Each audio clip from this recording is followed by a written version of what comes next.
Good morning. My name is Jordan Marshall, and I'm Special Projects Editor at Building Magazine. I'd love to thank you all for joining today and hope you're having a great day. Sincere apologies about today's original planned session having to be postponed due to unforeseen circumstances. However, we're sure you'll all enjoy the content that we have available for you today, which is a special keynote speech from Martha Tsigkari, Head of Applied R&D Group at Foster & Partners and Building the Future Commissioner, from our conference late last month. Martha's speech was all about AI and has some absolutely fantastic findings that we think you'll all really enjoy. Apart from today, this session has been available exclusive to Building the Future Commission conference attendees. Please sit back and enjoy hearing from Martha. And I would like to start by thanking you all for having me here today, because I love talking about the future. Having joined Foster & Partners 17 years ago, I feel very privileged to be in a company that exploits the potential of technology every single day. The Applied R&D that I'm heading is a close-knit group at Foster & Partners dedicated to cutting-edge research. Our backgrounds span from art, architecture, and engineering to software development and data science. But our common denominator is that we're all programmers. And we have a wide breadth and depth of expertise, ranging from complex geometries and performance-driven design to operational digital twins, optimization, and AI. The question that we ask ourselves every day is, what innovations exist in the future that can help us reshape and optimize our industry today? And yet, there is a tint of irony in that if you think that as a young architectural student, I was asked to deliver most of my academic projects using a rapidograph. It is therefore a truth universally acknowledged that when it comes to technology, a lot of things changed in our industry. And at the same time, so many things have stayed the same. And these changes have been challenging. Technology can, after all, be such a charming underminer of our own certainty, irrevocably pushing us outside our comfort zone and forces us to rethink all that we have been taking for granted. It is in many ways the white rabbit of our industry. And like Alice in Wonderland, we can either choose to ignore it or go down the rabbit hole. Down there exists a lot of uncertainty, unknowns, and failure, but there also exists a lot of possibilities. Possibilities that can transform not just the way we work, but also what we are able to do. Technology provides us with the tools that make something like the design of what could have been the New Mexico City airport possible. These technologies rarely come directly from within the AC. They usually develop for the games, films, and computer science industries before we realize the potential they hold to revolutionize our own as well. Take GPU computing, for example. A technology used predominantly to accelerate computer graphics and to initially allow real-time interaction in games. But GPU computing has also the potential to turn performance-driven design in our industry from an affair of hours or days to a real-time experience. Real-time feedback is an essential in the design loop, when performance KPIs are key, but their analysis could require computationally expensive and time-consuming tasks to take place. For example, Cyclops, our in-house environmental and use analysis ray tracing tool, could evaluate just 24 views per minute when we first started developing it 15 years ago. Today, with the help of GPU computing, we can trace over 600,000 views per minute by simply taking advantage of the computer power available to us. This means that we can now run ray tracing analysis on a city scale in real time, therefore allowing our designers to check how well their design options perform as they create them. Real-time tech developed for gaming has been upgrading not only our simulations, but also our design experiences. Using game engine software, we have developed tools like Thalia, an interactive application powered by Cyclops that works like Minecraft in steroids, where the user can create and analyze various design solutions in an array of interfaces. Platforms like Thalia empower designers to calculate and compare key metrics for their options in real time again, allowing intuitive yet informed decision-making early on in the design process. Another Another capability that first thrived in the visualization and film industries before being introduced in the ASC is distributed computing. By moving distributed computing from faster image rendering to model creation and analysis, it has become the type of technology that helps us turbocharge our optimization capabilities. When once we could use genetic algorithms to evolve buildings based on multiple objectives, today, distributed and cloud computing give us the possibility to do this not only for buildings, but also entire cities and at a fraction of the time. For example, in our winning competition entry for the Guangming Hub in China, we were interested in developing an urban layout that maximized connectivity between the different neighborhoods, views towards the central hills, daylight potential, and total floor area. And we could have spent months creating and analyzing thousands of options to find the best performing ones. Instead, we fed our requirements and design rules to the computer and allowed it to do the heavy lifting for us. The genetic algorithm generates and evaluates thousands of options and evolves the better ones for us to start working from. And while this process would otherwise take around 3 months, as we've calculated, if we were to do it manually, we have developed an in-house bespoke distributed computing system called Hydra that manages to run this optimization over just a couple of days. Technology not only helps us design better, but also better connect with each other, whether in terms of software or in terms of experiences. For the former, interoperability is key. For example, software like our bespoke Hermes allow for changes in the design process that are happening by different people working on different software to be reflected in real time to all the users. This not only better connects design intent amongst all stakeholders, but also permits substantial design changes to happen late in the process, which is exactly what happened with our Lusail towers, and we were very happy to have everybody connected through Hermes in order to be able to deliver that project on time.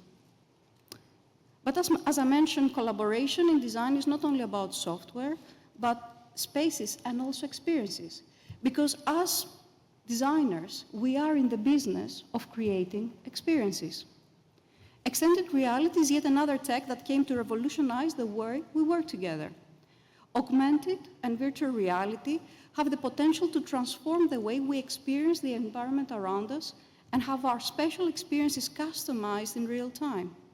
They can provide experiences that can be developed for co-working, learning, or even leisure, enabling participants from all over the world to be fully immersed in a collective way from the comfort of their sofa, or to do a design review like my colleagues are doing here from the comfort of their living room during the COVID lockdowns. For over 15 years, we have been investigating the potential of virtual collaborative spaces. This led to the development of Glaucon, a bespoke XR platform which we have used for on-site review processes like planning applications, immersive experiences, and digital mock-ups. We found that the power of this technology to help us be immersed in a design has profound effects in the way we experience both space as well as collaboration with our peers. Moving from headsets to planes, it was the aviation industry that introduced many decades ago the implementation of digital twins in their design processes.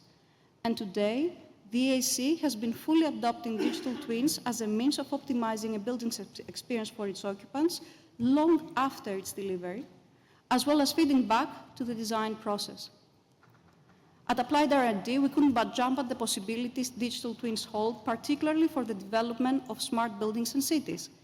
And in the spirit of eating our own dog food, we started by building a digital twin of our own HQ here in Battersea. Through that, we can not only monitor and regulate how well the building performs, but most importantly, identify metrics that can positively affect the experience of its occupants. But digital twins can be particularly useful not only during operation, but also during construction. As early adopters of Boston Dynamics Spot, we tried to test this while simultaneously closing the loop between the digital and the physical state of a building. To that end, we used our Battersea Roof Gardens residential development as a test bed, with Spot taking multiple scans on a weekly basis, comparing as-designed models against the as-built reality. But when talking about technologies that came outside the ASC and will have a profound effect in our industry, we can't but talk about machine learning and AI, which have the potential of bringing an unprecedented change in our profession. So, more and more people lately ask this question: will AI replace architects? I think the truth is that creative minds have nothing to fear from the advent of technological revolution. If we play our cards right, AI is not going to replace us, but rather augment our creativity and problem-solving capacity. Because, as you all know, whether you're a fan of Peter Pan or Battlestar Galactica, all of this has happened before, and it will happen again. We are at a turning point akin to the creation of the printing press, or the splitting of the atom, or more relatably, the introduction of CAD in our industry. But to harness the power of AI, we first need to be able to control what powers it, which is data. Our first point of order should be to collect, organize, and process our data across disciplines in a meaningful manner so that we can leverage it. There is a huge amount of data produced during the design, construction, and operation of the built environment. And therefore, what we need to remember when it comes to AI is that the biggest player in this game is us.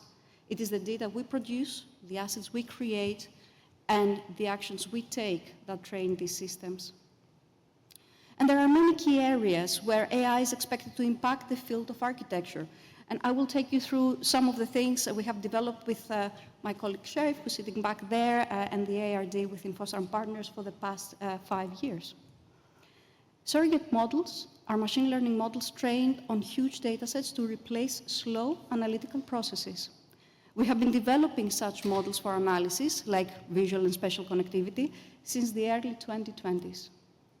With these models, we're having orders of magnitude faster predictions of what the analysis could be.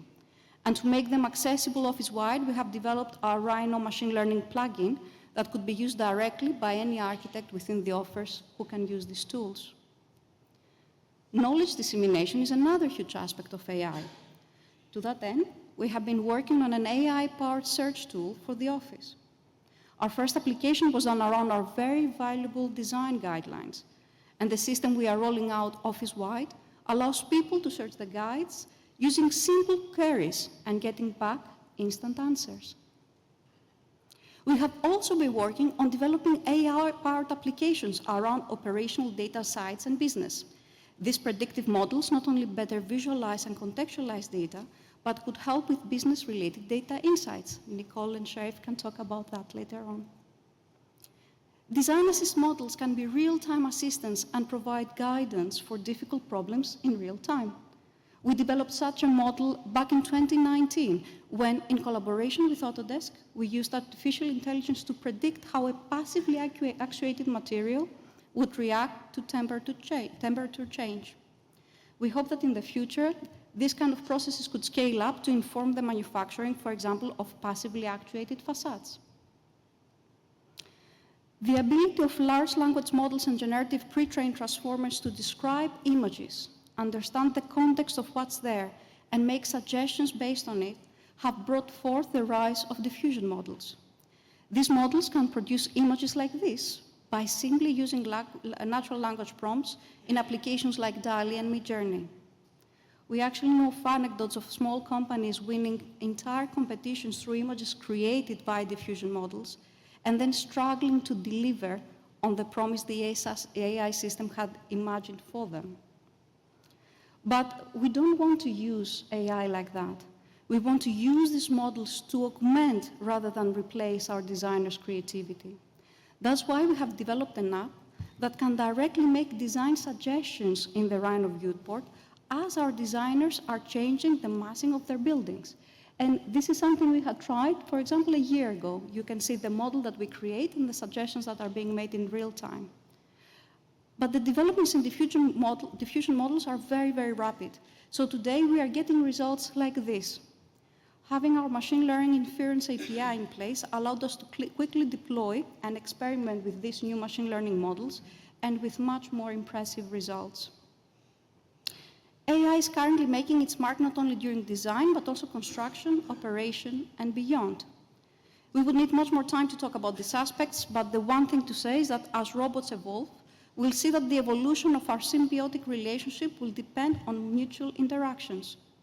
It is the rules of engagement with them that we need to start working on, something that Asimov foresaw more than 80 years ago. Our ultimate goal is to create a workspace where technology is celebrated and become a catalyst for innovation, not a source of fear.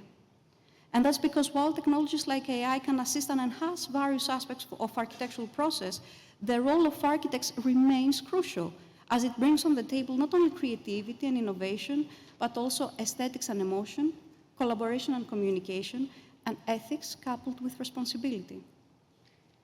But to ensure that disruptive technologies augment rather than replace our creativity, we need to start setting up appropriate rules of engagement. These rules will need to span data contextualization, regulatory frameworks, IP, education, embedded biases in data, and ethical considerations. And we have to be active participants in driving this to the right direction to ensure we bring forward the change we want to see. Because technology has and always will bring change. But that's okay. Creative minds always thrive by going outside their comfort zone. And in fact, as Norman Foster says, the only constant is change. All we have to do is embrace it. So with that in mind, I would like to invite you all to embrace the changes disruptive technologies will bring and follow the white rabbit. Thank you.